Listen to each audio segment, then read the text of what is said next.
ദൈവതിരുനാമത്തിന് മഹത്വമുണ്ടാകട്ടെ. വീണ്ടും ഒരു പുതിയ പ്രഭാതം കൂടെ കർത്താവ് നൽകിയതോർത്ത് നമുക്ക് ദൈവത്തിന് സ്തോത്രം ചെയ്യാം. ഇന്നത്തെ പ്രഭാതത്തിലെ ചിന്തയ്ക്കായി ഉൽപ്പത്തി പുസ്തകം 41 അധ്യായത്തിൽ നിന്നാണ് നമ്മൾ കർത്താവിൽ ആശ്രയിച്ച് ചിന്തിക്കുവാനായിട്ട് ആഗ്രഹിക്കുന്നത്. ഉൽപ്പത്തി പുസ്തകം 40 അധ്യായത്തിൽ നമ്മൾ കണ്ട് നിർത്തിയതായിരിക്കുന്ന വിഷയമെന്ന് പറയുന്നത് യോസഫ് പാനപാത്ര വാഹകരുടെ പ്രമാണിയായിരിക്കുന്ന ഒരു വ്യക്തിയുടെയും അതുപോലെ തന്നെ അപ്പക്കാരുടെ പ്രമാണിയായിരിക്കുന്ന ഒരു വ്യക്തിയുടെയും സ്വപ്നം വ്യാഖ്യാനിച്ചു കൊടുത്ത ഭാഗമായിരുന്നു.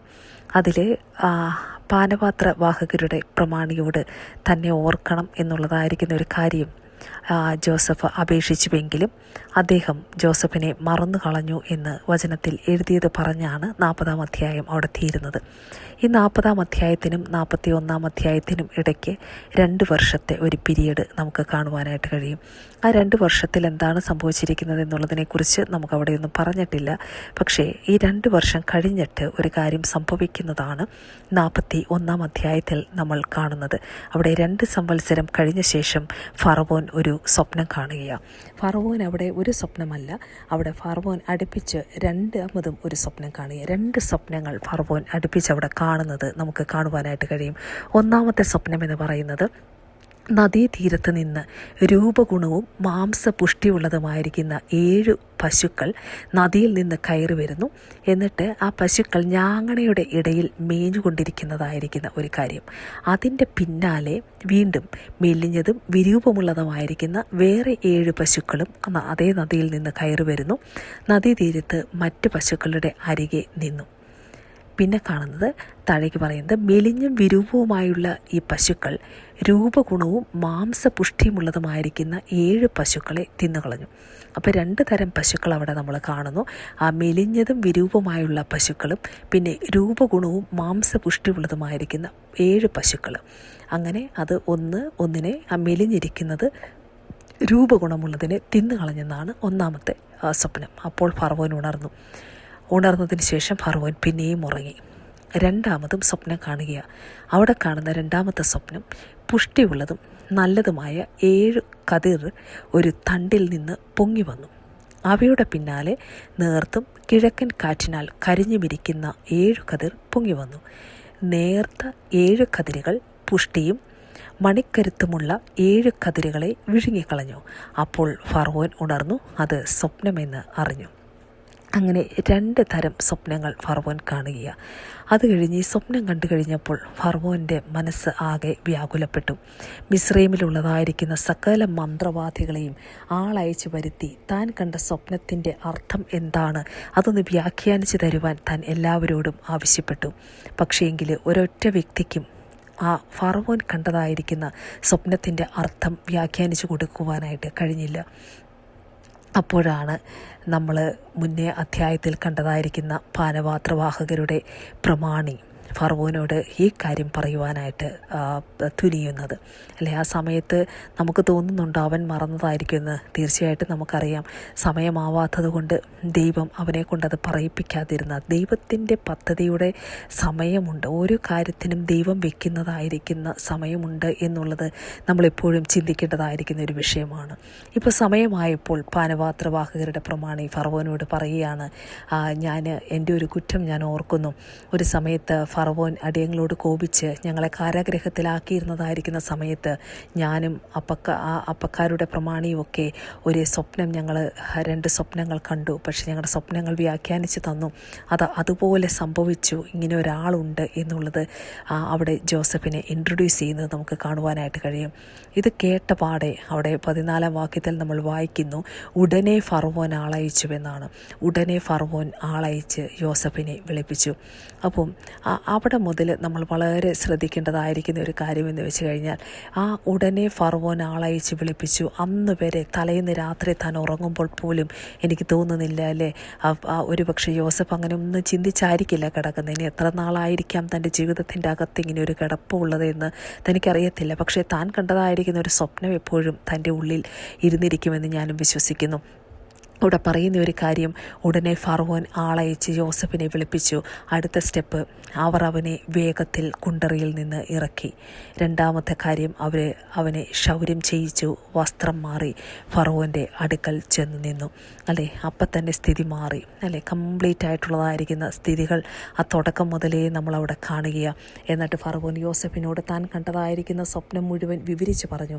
എന്നിട്ട് പറഞ്ഞു, ആർക്കും ഇതിൻ്റെ അർത്ഥം അറിയിക്കുവാനായിട്ട് കഴിഞ്ഞില്ല, പക്ഷേ നീ എനിക്കിതിൻ്റെ അർത്ഥം പറഞ്ഞു തരുവാനായിട്ട് ഫറവോൻ പറയുന്നുണ്ട്. അവിടെ യോസഫ് അർത്ഥം പറഞ്ഞു കൊടുക്കുന്നുണ്ട്. ഈ കണ്ടതായിരിക്കുന്ന 7 പശു എന്ന് പറയുന്നത് 7 സംവത്സരമാണ്. ആ നല്ല കതിരുകൾ കണ്ട അതും 7 സംവത്സരം. ഇത് രണ്ടും ഒരേ ആശയമാണ് ഈ സ്വപ്നത്തിനെന്ന് അവിടെ യോസഫ് വിശദീകരിച്ചു കൊടുക്കുകയാണ്. അവിടെ പിന്നാലെ കയറി വന്ന മെലിഞ്ഞ പശുവിനെക്കുറിച്ചും ആ കിഴക്കൻ കാറ്റിനാൽ കരിഞ്ഞ് പതിരായുള്ള 7 കതിരുകളെക്കുറിച്ചും പറയുന്നു. അതും 7 സംവത്സരമാണ്. അവ ക്ഷാമമുള്ള 7 സംവത്സരം. അപ്പോൾ അവിടെ താഴേക്ക് വായിക്കുമ്പോൾ നമുക്ക് വീണ്ടും അത് ജോസഫ് എക്സ്പ്ലെയിൻ ചെയ്ത് കൊടുക്കുന്നത് നമുക്ക് കാണുവാനായിട്ട് കഴിയും. മിസ്രൈം ദേശത്ത് സുഭിക്ഷമായിരിക്കുന്ന 7 സംവത്സരം, അത് കഴിഞ്ഞിട്ട് ക്ഷാമമുള്ള 7 സംവത്സരം വരും. അപ്പോൾ മിസ്രൈം ദേശത്ത് ആകെ സുഭിക്ഷതയൊക്കെയും മറന്നിരിക്കും. ക്ഷാമത്താൽ ദേശമൊക്കെയും ക്ഷയിച്ചു പോകും. അത് കഴിഞ്ഞിട്ട് താഴേക്ക് പറയുന്നുണ്ട്, അതുകൊണ്ട് ഈ ക്ഷാമം വരുന്നത് കൊണ്ട് ഒരു മേലധികാരിയെ ആക്കി വെച്ച് ആവശ്യത്തിനുള്ള ഫുഡെല്ലാം അവിടെ കളക്ട് ചെയ്ത് വെക്കണം എന്നുള്ളത്, അത് ഫറവോൻ്റെ നേതൃത്വത്തിൽ ഈ കാര്യങ്ങളെല്ലാം ചെയ്യണമെന്നുള്ളതായിരിക്കുന്ന ഒരു ആശയം കൂടെ അവിടെ വെക്കുന്നത് നമുക്ക് കാണുവാനായിട്ട് കഴിയും. പ്രിയമുള്ളവർ, നമുക്കൊരു കാര്യം മനസ്സിലാക്കുവാനായിട്ട് കഴിയുന്നത്, എത്ര കൃത്യമായിട്ടാണ് ദൈവം ജോസഫിലൂടെ സംസാരിക്കുന്നത് അല്ലേ. മുന്നവേ സ്വപ്നം വ്യാഖ്യാനിച്ചു കൊടുക്കുമ്പോൾ ജോസഫ് പറയുന്നതായിരിക്കുന്ന ഒരു കാര്യമുണ്ടായിരുന്നു. പാനപാത്രവാഹകർ പ്രമാണിയോട് ദൈവമാണ് സ്വപ്നത്തെ വ്യാഖ്യാനിച്ചു കൊടുക്കുന്നതെന്ന് പറഞ്ഞ് ദൈവത്തിന് മഹത്വം കൊടുത്ത യോസഫ് ഇവിടെ ഫറവോനോടും അതേ കാര്യം തന്നെ 16-ാം വാക്യത്തിൽ പറയുന്നുണ്ട്. ഞാനല്ല, ദൈവം തന്നെ ഫറവോന് ശുഭമായൊരു ഉത്തരം നൽകുമെന്ന്. അതേ ഉത്തരമായിരുന്നു ഈ ഉത്തരം. ക്ഷാമകാലമുണ്ടെങ്കിലും അവിടെ അടുത്ത ആ ഒരു നല്ല കാലം വന്നതിന് ശേഷം ക്ഷാമകാലം വരും. അപ്പോൾ ക്ഷാമകാലത്ത് ആവശ്യമായിട്ടുള്ളതൊക്കെ നല്ല രീതിയിൽ ജീവിക്കുവാൻ ഈ ഒരു നല്ല സമൃദ്ധിയുടെ കാലം വരുന്ന സമയത്ത് അതെല്ലാം ശേഖരിച്ചു വെക്കണമെന്നുള്ളതായിരിക്കും നല്ല ഒരു ആശയം അവിടെ കൊടുത്തപ്പോൾ അത് എല്ലാവർക്കും വളരെ ബോധിച്ചു എന്ന് നമുക്കവിടെ വചനത്തിൽ എഴുതിയിരിക്കുന്നത് കാണുവാനായിട്ട് കഴിയും. താഴേക്ക് വന്നു കഴിയുമ്പോൾ ഫറവോൻ പറയുന്നതായിരിക്കുന്ന വാക്കുണ്ട്. ഫറവോൻ തൻ്റെ ഭൃത്യന്മാരോട് പറയുക, ദൈവാത്മാവുള്ള ഈ മനുഷ്യനെ പോലെ ഒരുത്തനെ കണ്ടുകിട്ടുമോ എന്ന് പറഞ്ഞു. ഒന്ന് നോക്കിക്കൊള്ളണം, ഈ ഫറവോനും മിസ്രൈമ്യർക്കും ഏറ്റവും ഇഷ്ടമല്ലാത്ത ആളുകളാണ് ഈ ആട്ടിടയന്മാർ എന്ന് പറയുന്നത്. അവരെ പറയുന്നത് തന്നെ അവർക്ക് തീരെ താല്പര്യമുള്ളതായിരിക്കുന്ന കാര്യമല്ല. അവരുടെ കൂടെ ഇരുന്ന് ഭക്ഷണം കഴിക്കുവാനോ അവരുമായിട്ടുള്ളൊരു കമ്പാനിയൻഷിപ്പിനോ ഒന്നും ഇവർക്ക് താല്പര്യമില്ല. പക്ഷേ ആ ഒരു ആട്ടിടയ കൂട്ടത്തിൽപ്പെട്ടതായിരിക്കുന്ന ജോസഫിനെ നോക്കിയിട്ട് ഇവിടെ ഇപ്പോൾ പറയുകയാണ്, ദൈവാത്മാവുള്ള ഈ മനുഷ്യനെ പോലെ ഒരുത്തിനെ കണ്ടുകിട്ടുമോ. ദൈവം എത്രയും നാളുകൾ നമുക്ക് തോന്നും വർഷങ്ങൾ ജോസഫ് ഒത്തിരി വേദനകളിലൂടെ കടന്നുപോയി. പക്ഷേ ദൈവം തൻ്റെ ജനത്തിൻ്റെ സ്ഥിതി മാറ്റുന്നതായിരിക്കുന്ന ഒരു സമയം വന്നു കഴിഞ്ഞപ്പോൾ ഇവിടെ പിന്നെ ഓരോ കാര്യങ്ങളും അടിക്കടി ഒന്നൊന്നായിട്ട് ദൈവം തന്നെ ഉയർത്തിക്കൊണ്ടുവരുന്നത് കാണുവാനായിട്ട് കഴിയും. ആ കുണ്ടറയിൽ നിന്ന് ഇറക്കി ക്ഷൗര്യം ചെയ്യിച്ച് വസ്ത്രം മാറ്റി ഫറവോൻ്റെ മുമ്പിൽ കൊണ്ടു നിർത്തിയത് മുതൽ താഴേക്ക് ഇങ്ങനെ നോക്കിക്കഴിയുമ്പോൾ അടുത്തത് നമുക്ക് കാണുവാണ്. ഒന്നാമത്തെ കാര്യം, ഫറവോൻ പറയുന്നതായിരിക്കുന്ന ഈ ഒരു സാക്ഷ്യം. രണ്ടാമത് ഫറവോൻ പറയുകയാണ്, ദൈവം ഇതൊക്കെയും നിനക്ക് വെളിപ്പെടുത്തി തന്നതുകൊണ്ട് നിന്നെപ്പോലെ വിവേകവും ജ്ഞാനവുമുള്ള ഒരുത്തനില്ല എന്ന് ഫറവോൻ അവിടെ ആക്സെപ്റ്റ് ചെയ്യുകയാണ് അല്ലെ. തന്നെ ദൈവം കൊണ്ടുവന്നതിൻ്റെ ആ ഒരു ദൈവിക പദ്ധതികളിലേക്ക് ദൈവം കൊണ്ടുപോകുന്നതിൻ്റെ തുടക്കമാണ് നമ്മൾ ഈ അധ്യായത്തിൽ കാണുന്നത്. ഇസ്രായേൽ ജനത്തെ ആ മിസ്രൈമിൽ കൊണ്ടുവരുവാൻ തക്കവണ്ണം ദൈവം ഉപയോഗിച്ചതായിരിക്കുന്ന വ്യക്തിയാണ് യോസഫ് എന്ന് പറയുന്നത് അല്ലേ. അപ്പോൾ ഈ യോസഫിൻ്റെ ജീവിതത്തിൽ സംഭവിച്ചതൊന്നും യാദർശികമല്ല, എല്ലാം ദൈവിക പദ്ധതിക്കകത്തായിരുന്നു എന്ന് നമുക്ക് കാണുവാനായിട്ട് കഴിയും. കാര്യം യോസഫ് ഇവിടെ മിസ്രൈം ദേശത്ത് വരണമെന്നും ഇവിടെ ഇങ്ങനെ ഭരിക്കണമെന്നും ഇവിടെ ഇങ്ങനെ ആളുകൾ വരണമെന്നും ഇവിടെ അങ്ങനെ അതിനുശേഷം ഇവിടെ ആ അടിമത്വത്തിൽ നിന്ന് തൻ്റെ ജനത്തെ വിടുവിച്ചു കൊണ്ടുപോകാൻ ഒരു മോശ വരുമെന്നും ഉള്ളതായിരിക്കുന്ന ആ കാലഘട്ടത്തിൻ്റെ മുന്നമേ ഉള്ളതായിരിക്കുന്ന കാര്യങ്ങളെല്ലാം കണ്ട് ഹല്ലേലൂയ പ്രവർത്തിക്കുന്ന ഒരു ദൈവത്തെയാണ് നമുക്കിവിടെ കാണുന്നത്. അതുകൊണ്ട് മിസ്രൈം ദേശത്തേക്ക് ആ ജനം എത്തണമല്ലോ.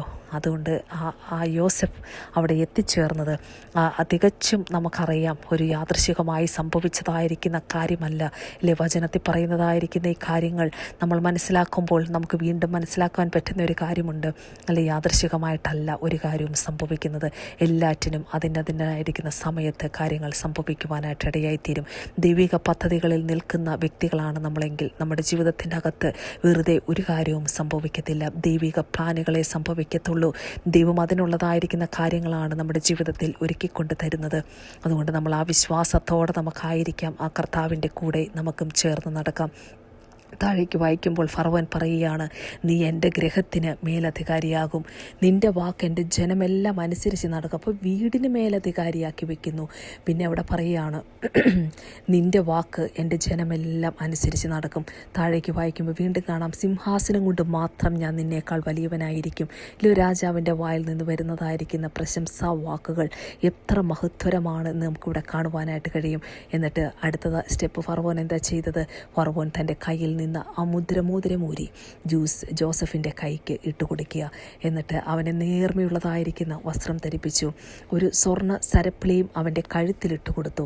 എന്നിട്ട് അവനെ രണ്ടാം രഥത്തിൽ അവനെ കയറ്റി. യഥാർത്ഥത്തിൽ ഒരു രഥമാണുള്ളൂ. പക്ഷെ അവിടെ പറയുന്നതനുസരിച്ച് നമുക്ക് മനസ്സിലാക്കാൻ പറ്റുന്ന ഒരു കാര്യം, യോസഫിന് വേണ്ടിയിട്ട് ഒരു രഥമുണ്ടാക്കി എന്നുള്ളതാണ്. നമുക്ക് വചനം പഠിക്കുമ്പോൾ നമുക്കതിനെക്കുറിച്ച് മനസ്സിലാക്കുവാനായിട്ട് കഴിയുന്നത്. അവിടെ അപ്പോൾ എത്രത്തോളം ഒരു മാനമാണ് തൻ്റെ ജീവിതത്തിൽ അവിടെ ലഭിക്കുവാനായിട്ട് ഇടയായി തീർന്നത്. അതും കൂടാതെ അടുത്ത വാക്യത്തിൽ വായിക്കുമ്പോൾ, മുട്ടുകുത്തുവിൻ എന്ന് അവൻ്റെ മുമ്പിൽ വിളിച്ചു പറയിച്ചു. ഇങ്ങനെ അവനെ മിസ്രയീം ദേശത്തിനൊക്കെയും മേലധികാരിയാക്കി ഫറവോൻ അവിടെ വെക്കുകയാണ്. എന്നിട്ട് പറയുക, നിൻ്റെ കൽപ്പന കൂടാതെ മിസ്രയീം ദേശത്തെങ്ങും യാതൊരുത്തിൻ്റെ കയ്യോ കാലോ അനങ്ങുകയില്ല എന്ന് പറഞ്ഞു. എത്ര പവറാണ് അവിടെ കൊടുത്തിരിക്കുന്നതല്ലേ! ഇത്രയും നാടും താഴ്മയോടെ വിനയത്തോടെ കർത്താവിന് വേണ്ടി മിണ്ടാതിരുന്ന ആ യോസഫിന് വേണ്ടി ദൈവം പ്രവർത്തിക്കുവാൻ തുടങ്ങിയപ്പോൾ തൻ്റെ ജീവിതത്തിൻ്റെ അകത്തേക്ക് വെറുതെ 1, 2, 3 എന്ന് പറഞ്ഞ എത്ര സീൻസാണ് നമ്മളിവിടെ കാണുന്നത് അല്ലേ. ആ ഓരോ അനുഭവങ്ങളിലേക്കും ദൈവം അവനെ കൊണ്ടുവരുവാനായിട്ട് ഇടയായി തീർന്നു. പലപ്പോഴും നമുക്ക് ഇങ്ങനെയുള്ളതായിരിക്കുന്ന ഈ എൻ്റെ സീൻ വളരെ ഇഷ്ടമാണ്. പക്ഷേ ഇടയ്ക്കൂടെ കടന്നു പോയതായിരിക്കുന്ന കഷ്ടങ്ങൾ ഓർത്ത് കഴിയുമ്പോൾ പ്രിയമുള്ളവർ, നമുക്കറിയാം, നമ്മളിപ്പോൾ പാസ് ചെയ്യുന്നതായിരിക്കുന്ന ചില വിഷയങ്ങൾ നമ്മുടെ മുമ്പിൽ കാണും. പക്ഷേ നമുക്കറിയാം, നാളെ നമ്മുടെ ജീവിതത്തിലും നമ്മളെ ജയാളിയാക്കി നിർത്തുന്നതായിരിക്കുന്ന ഒരു ദൈവമുണ്ട്. എന്നും കാരാഗ്രഹമല്ല, എന്നും പോത്തിഫറിൻ്റെ വീട്ടിലെ ഉള്ളതായിരിക്കുന്ന കാരാഗ്രഹത്തിലല്ല ജോസഫിൻ്റെ കിടപ്പെന്ന് പറയുന്നത്. പൊട്ടക്കുഴിക്കല്ല തൻ്റെ കിടപ്പ്. പക്ഷെ അവിടെ നിന്നെല്ലാം ദൈവം കയറ്റി ഇറക്കി ദൈവം കൊണ്ടുവന്നു അല്ലെ. അങ്ങോട്ടേക്ക് ഇറങ്ങേണ്ട സാഹചര്യത്തിൽ പൊട്ടക്കുഴിക്കകത്ത് ഇറങ്ങി, പക്ഷെ ദൈവം അവിടെ നിന്ന് കയറ്റി. ആ ജയിലിൽ കയറി, പക്ഷെ ദൈവം അവിടെ നിന്ന് ഇറക്കി. ഇതുപോലെ വിഷയത്തിൻ്റെ അകത്ത് ചിലതെല്ലാം നമ്മൾ കയറും, പക്ഷേ നമ്മളൊന്നിനും സ്റ്റക്കായി നിൽക്കത്തില്ല. നമ്മളെ ദൈവം അവിടെ നിന്ന് വിടുവിക്കും. ദൈവം ചിലത് നമ്മളെ കൊണ്ട് പഠിപ്പിക്കും. നമ്മൾ ആ ദൈവത്തിൻ്റെ രാജ്യത്തിന് വേണ്ടി നിൽക്കുവാൻ തക്കവണ്ണം പരിശുദ്ധാത്മാവ് നമ്മൾ ഈ ദിവസങ്ങളിൽ ശക്തീകരിക്കട്ടെ. താഴേക്ക് വായിക്കുമ്പോൾ നമുക്ക് കാണാൻ പറ്റുന്നത്, പോത്തിഫറിൻ്റെ മകൾ ആസനത്തിനെ അവന് ഭാര്യയായിട്ട് കൊടുക്കുകയാണ്. അങ്ങനെ 30 വയസ്സായിരുന്നു യോസഫ് ഫറവോൻ്റെ സന്നിധാനത്തിൽ നിന്ന് പുറപ്പെട്ട് മിസ്രയീം ദേശത്തൊക്കെയും സഞ്ചരിച്ചു. അപ്പോൾ അവൻ ആ ഒരു പൊസിഷനിലേക്ക് കയറിയിരിക്കുന്നത് 30-ാമത്തെ വയസ്സിലായിരുന്നുവെന്ന് 46-ാമത്തെ വാക്യത്തിൽ നമുക്കത് കാണുവാനായിട്ട് കഴിയും. അത് കഴിയുമ്പോൾ ഇനി നമ്മൾ കാണുന്നത്, അവിടെ ഇഷ്ടംപോലെ ആഹാരം ശേഖരിക്കുകയാണ്. കടൽക്കരയിലെ മണൽ പോലെ ധ്യാനം ശേഖരിച്ചു. അതിൻ്റെ ഇടയ്ക്ക് ഈ ക്ഷാമകാലം തുടങ്ങുന്നതിന് മുന്നേ ജോസഫിന് 2 മക്കളുണ്ടാകുന്നു ആസനത്തിൽ. 1-ാമത്തെ മകൻ്റെ പേര് മനശ്ശെ എന്നും 2-ാമത്തെ മകന് എഫ്രൈം എന്നും പേരിട്ടു. അങ്ങനെ ദേശത്തെല്ലായിടവും മക്കളുണ്ടായി. പിന്നെ ക്ഷാമം തുടങ്ങിയാണ്. ആ ക്ഷാമം തുടങ്ങിക്കഴിയുന്നതായിരിക്കുന്ന സമയത്ത് ശക്തമായിരിക്കുന്ന ക്ഷാമം ആ 7 സംവത്സരത്തെ സമൃദ്ധി കഴിഞ്ഞതിന് ശേഷം അവിടെ 7 സംവത്സരം കഠിനമായ ക്ഷാമം അവിടെ നേരിടുകയാണ്. അപ്പോൾ മിസ്രയീം ദേശത്തെല്ലായിടവും അവിടെ ആഹാരമുണ്ടായിരുന്നു എന്ന് നമുക്ക് കാണുവാനായിട്ട് കഴിയും. അപ്പോൾ ഫറവോനെല്ലാം അവിടെ ശേഖരിച്ച് വെച്ചിരുന്നു. യോസഫിൻ്റെ നേതൃത്വത്തിൽ അവിടെ കാര്യങ്ങളെല്ലാം, അവിടെ ദേശത്ത് എല്ലായിടവും ആഹാരം ഉണ്ടായിരുന്നു. അതിന് കാരണമായി തീർന്ന ആൾ യോസഫാണെന്ന് നമുക്കറിയുവാനായിട്ട് കഴിയും.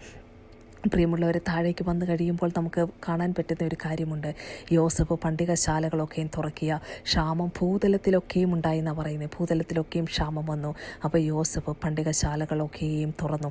മിസ്രൈമ്യർക്ക് ധാന്യം വിറ്റു. ക്ഷാമം മിസ്രൈം ദേശത്ത് കഠിനമായി തീരുകയാണ്. അത് കഴിഞ്ഞപ്പോൾ ഈ ക്ഷാമം കഠിനമായി തീർന്നു കഴിഞ്ഞപ്പോൾ ഭൂമിയിലെങ്ങും ക്ഷാമം കഠിനമായി തീർന്നു എന്ന വചനം പറയുന്നത്. അങ്ങനെ ഇരുന്നപ്പോൾ സകല ദേശക്കാരും ഈ ധാന്യം മേടിക്കുവാൻ തക്കവണ്ണം മിസ്രൈമിൽ യോസഫിൻ്റെ അടുക്കലേക്ക് വരുന്നുവെന്ന് പറഞ്ഞാണ് 41 അധ്യായം അവിടെ തീരുന്നത്. നമുക്കറിയാം അടുത്ത അധ്യായത്തിലേക്ക് വന്നു കഴിയുമ്പോൾ ഇനി തൻ്റെ സഹോദരന്മാർ വരുന്നതായിരിക്കുന്ന രംഗമാണ് നമ്മൾ അടുത്ത അധ്യായത്തിൽ നമ്മൾ കാണാൻ പോകുന്നത്. അങ്ങനെ ആ മിസ്രൈമിൽ പണ്ടികശാലകൾ തുറന്ന് അങ്ങനെ ജോസഫ് അവിടെ ഇരിക്കുന്നതായിരിക്കുന്ന സമയത്ത് അടുത്ത സീൻ നമ്മൾ കാണുന്നത് സഹോദരങ്ങൾ വരുന്നതാണ്. പ്രിയമുള്ളവരെ, അനുഗ്രഹിക്കപ്പെട്ടതായിരിക്കുന്ന ഒരു ജീവിതമാണല്ലോ യോസഫിൻ്റെ അനുഭവത്തിൽ കൂടെ നമ്മൾ ദിവസവും പഠിച്ചുകൊണ്ടിരിക്കുന്നത്. നമുക്ക് ആ ഒരു നല്ല സ്വഭാവം, മാതൃകയുള്ളതായിരിക്കുന്ന ഒരു സ്വഭാവം പിൻപറ്റുവാൻ നമുക്ക് കർത്താവിൽ ശരണപ്പെടാം. കർത്താവിൽ ആശ്രയിച്ച് ദിവസങ്ങൾ മുന്നോട്ട് ചലിക്കുവാൻ പരിശുദ്ധാത്മാവ് നമ്മളെ ശക്തീകരിക്കട്ടെന്ന് പ്രാർത്ഥിച്ചുകൊണ്ട് ദൈവനാമ മഹത്വത്തിനായി ഈ വചനങ്ങളെ സമർപ്പിക്കുന്നു. ആമേൻ.